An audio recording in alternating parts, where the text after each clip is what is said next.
Crazy news, as we now know, most likely that Islam Makhachev is going to be fighting at 170 and going for double champ status against either Belal Muhammad or SHhvkat Rahkmonov, and we have word from Dana White that basically confirms this. For Islam, is it in his weight class or a different weight? As soon as we announce it, you'll know. Okay, thank you. Okay. And that is crazy news. And people are going to be like, well, Travis, why do you think that is Islam Makhachev fighting at 170? You know, we just saw Lucas Tracy's video, shout out, bro, on how it's going to be Ilia Topuria coming up to 155 to fight Islam Makhachev. But I really don't think that is the case. Islam Makhachev has beat Alexander Volkanovski from the lower weight class twice whilst mounting a impressive resume himself at 155.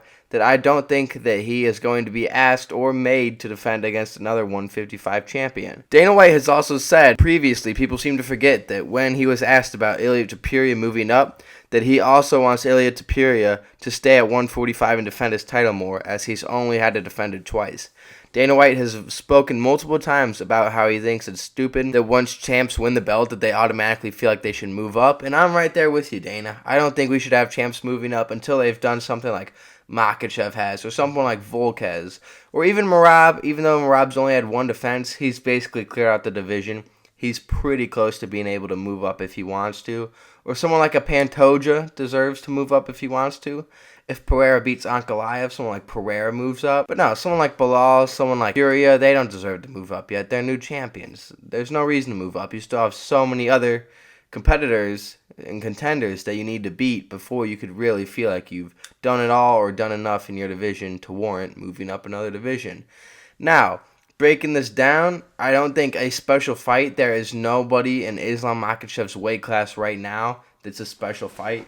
The only fight worth seeing left in Makhachev's weight class is him versus Arman Tsarukyan. However, we know that that is not the case because Dana White said right after Arman pulled out multiple times that Arman is not getting a title shot when he comes back. They're going to have to go back to the drawing board with him, and he said multiple times Arman is not getting an immediate title shot. So that leaves it to either be 155 or 145er, which I just dispelled, or going up to 170, which he talks about in another clip, that Islam has earned that right to go up to 170 and fight for double champ status. Now, at 170, the champ is Belal, remember the name, Muhammad. This guy is a wrestler guy, just like Islam Makhachev himself. However, many people, myself included, would believe that Islam Makhachev is the better fighter. And people are going to be like, oh, yada, yada, yada, Belal is going to be too big for Islam, etc., etc. But that's simply not true. Islam has always been big for his weight class. We see here that Belal is 5'11", obviously 170 because that's his weight class. But we go here, Islam Makhachev's 5'10", you know. That's basically the same thing at the end of the day. A 70-inch reach versus 72-inch reach. It's not like there's some big height or weight or reach disadvantage going into this fight. This is going to be a very even fight when it comes down to the sizing of the players.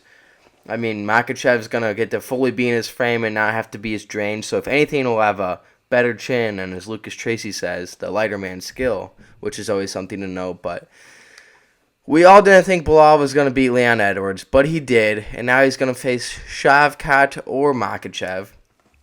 And we all know that Islam Makhachev is running rampant through the lightweight division. He's already the lightweight GOAT, and he's very close to the greatest of all time. He's top 5 somewhere, give or take, depend how you have to do your rankings. And I just don't think that Belal Muhammad, at his age in his late 30s, is going to be able to defend off Islam Makhachev, who's in his young 30s, hungry, going for GOAT status. I just think Islam Makhachev does everything Belal Muhammad does, but he does it better. Everything better, right? Not saying Belal is bad. Belal is good, and it's going to be a pretty good matchup. But I do think that Makhachev's just better right now.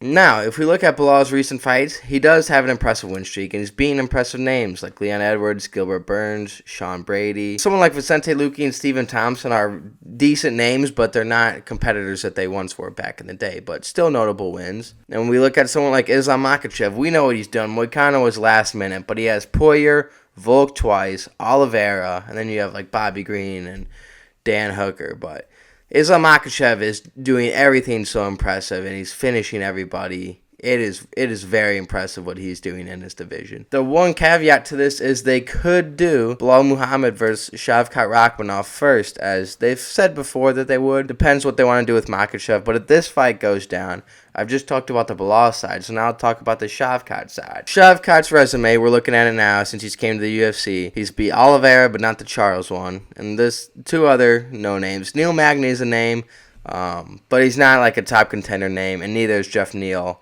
But they're all solid fighters. And neither is Stephen Thompson. He fought Stephen Thompson when he was old, and it was just him holding him up against the cage a long time.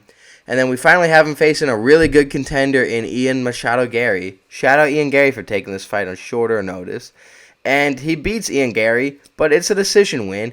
And he almost got choked out by Ian Gary. So if SHhvkat is bigger, he's 6'1" compared to Islam Makhachev's 5'10", and he has a 77-inch reach versus Makhachev's 70-inch reach.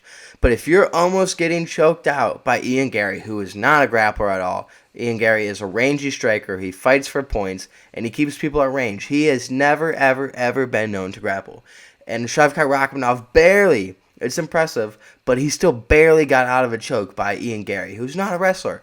Can you imagine what happens if he goes against a grappler like Islam Makhachev? He's going to get destroyed within 3 rounds. It's going to be crazy. He's not going to beat Makhachev, and the Ian Gary fight is what exposes that. If I didn't see that fight, I'd say maybe it's a pretty good fight, to be honest, especially with the size advantage, but after seeing him almost get choked out by Ian Gary, there's no shot that SHhvkat beats Islam Makhachev. But anyways, that is just my thoughts. You guys let me know your thoughts down below. Who do you think wins? If Makhachev moves up, do you think he beats Belal? Do you think he beats SHhvkat? Or do you think this special announcement is something else for Islam Makhachev? You guys let me know what you think.